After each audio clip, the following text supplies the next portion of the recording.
Hi viewers, first time మా channel చూస్తున్నట్లయితే please subscribe చేయండి, లైక్ చేయండి, షేర్ చేయండి అని నేను రిక్వెస్ట్ చేస్తున్నాను. ఎందుకంటే మా ఛానల్ని ఎక్కువ వ్యూస్ రావడం లేదని చాలా బాధపడుతున్నాను. So please support us. నేను రివ్యూస్ చాలా ఇంప్రూవ్గా చెప్పాలనుకుంటున్నాను, బట్ మ్యాక్సిమం ట్రై చేస్తున్నాను. సో ఈరోజు మీ ముందుకి నేను ఒక రివ్యూ తీసుకొచ్చాను. ఆ మూవీ వచ్చేసి మన డైనమిక్ హీరో, మన RX-100 movie hero dynamic hero Karthikeya నటించిన భజే వాయు వేగం ఈ మూవీ పేరు. సో ఈ మూవీ డైరెక్టర్ వచ్చేసి ప్రశాంత్ వర్మ. సో ఇందులో హీరోయిన్గా కార్తికేయ అండ్ ఐశ్వర్య మీనన్ కలిసి నటించిన మూవీ ఇది. సో ఇది ఒక యాక్షన్ డ్రామా మూవీ ఇది. సో స్టోరీ ఏంటంటే, ఇందులో హీరో తల్లిదండ్రులు చిన్నప్పుడే వ్యవసాయంలో లాస్ రావడం వల్ల వాళ్ళు చనిపోతారు. సో తాను చిన్నగా ఉన్నప్పుడే తనికెళ్ళ బారిని తన కొడుకుతో సహా తనను కూడా సొంత కొడుకులాగా పెంచడం జరుగుతుంది. సో సొంత కొడుకేమో ఆయన పేరు రాజు. సో అతను జాబ్ చేసుకునే విధంగా పెంచుతాడు. ఈయననేమో కార్తికేయనని క్రికెటర్గా మంచి పొజిషన్లో ఉండాలని చెప్పి తనకు చేతనైన విధంగా పెంచుతాడు. తనకు హైదరాబాద్కి పంపిస్తాడు. సో అక్కడికి వెళ్ళిన వీళ్ళిద్దరికీ కొన్ని అనివార్య సంఘటనలు ఎదురవుతాయి. సో ఇందులో మెయిన్గా చూసుకోవాలంటే, ఒక డ్రగ్ మాఫియా హైదరాబాద్లో హల్చల్ చేస్తుంటుంది, అన్నదమ్ములు. సో వాళ్ళిద్దరు అన్నదమ్ములు వాళ్ళ అండర్లో హైదరాబాద్ మొత్తం డ్రగ్స్ అంతా అమ్ముతుంటారు, 56 డ్రగ్స్ అని. సో ఈ డ్రగ్స్ మాఫియా తోటి వీళ్ళకి ఎలా లింక్ ఉన్నది, వీళ్ళకి ఎలా పరిచయం అవుతుంది, వీళ్ళు అందులో ఆ కేసులోకి ఎలా ఇన్వాల్వ్ అవుతారు అనేది మెయిన్ ఇంటెన్షన్ పాయింట్.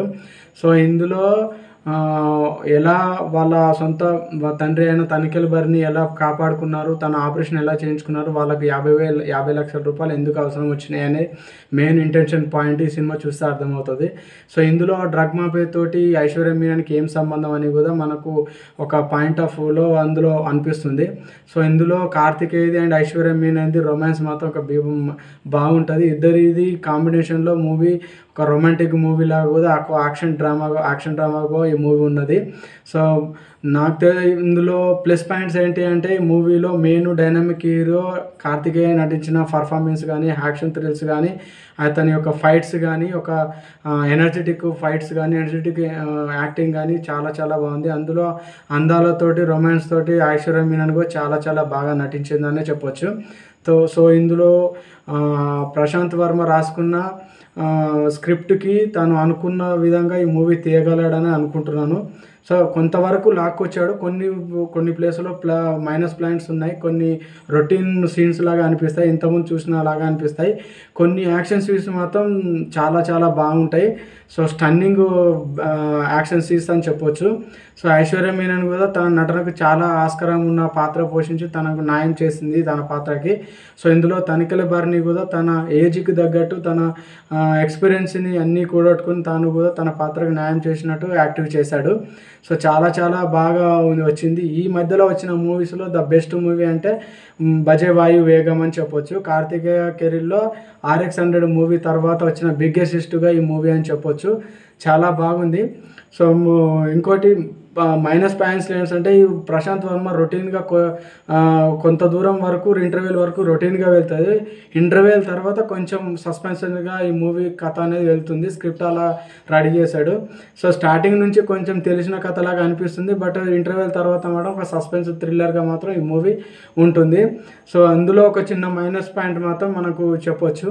సో అప్పుడప్పుడు వచ్చిపోయిన సీన్స్ లాగా మనం ఎవరికి చూసిన లాగా అనిపిస్తుంది.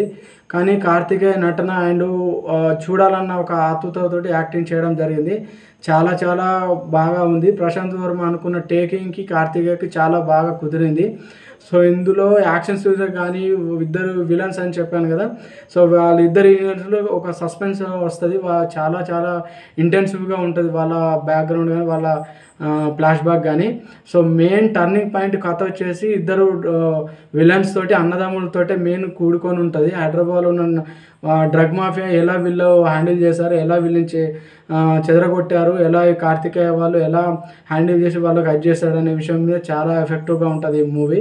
సో నాకైతే నచ్చింది. మీరు కూడా చూడండి ఫ్రెండ్స్. ఈ సమ్మర్లో ఇప్పుడు ఈ కాలంలో ఒక 20 డేస్ నుంచి మనకు థియేటర్స్ కూడా బంద్ ఉన్నాయి కాబట్టి మూవీస్ రాలేదు. సో దాని తర్వాత వచ్చిన మూవీ అంటే యూవీ క్రియేషన్ తోటి వచ్చిన మూవీ ఇది. వాళ్ళ బ్యానర్ మీద వచ్చిన మూవీ కాబట్టి డెఫినెట్గా ఒక మంచి కథతోటి వచ్చారని నేను అనుకుంటున్నాను. సో మీకు కూడా నచ్చుతుంది ఫ్రెండ్స్. ప్లీజ్ సబ్స్క్రైబ్ చేయండి, లైక్ చేయండి, కామెంట్ చేయండి, మా ఛానల్ని సబ్స్క్రైబ్ చేయండి. అండ్ నెక్స్ట్ రివ్యూ తోటి మళ్ళీ కలుద్దాం. బాయ్. ఓకే.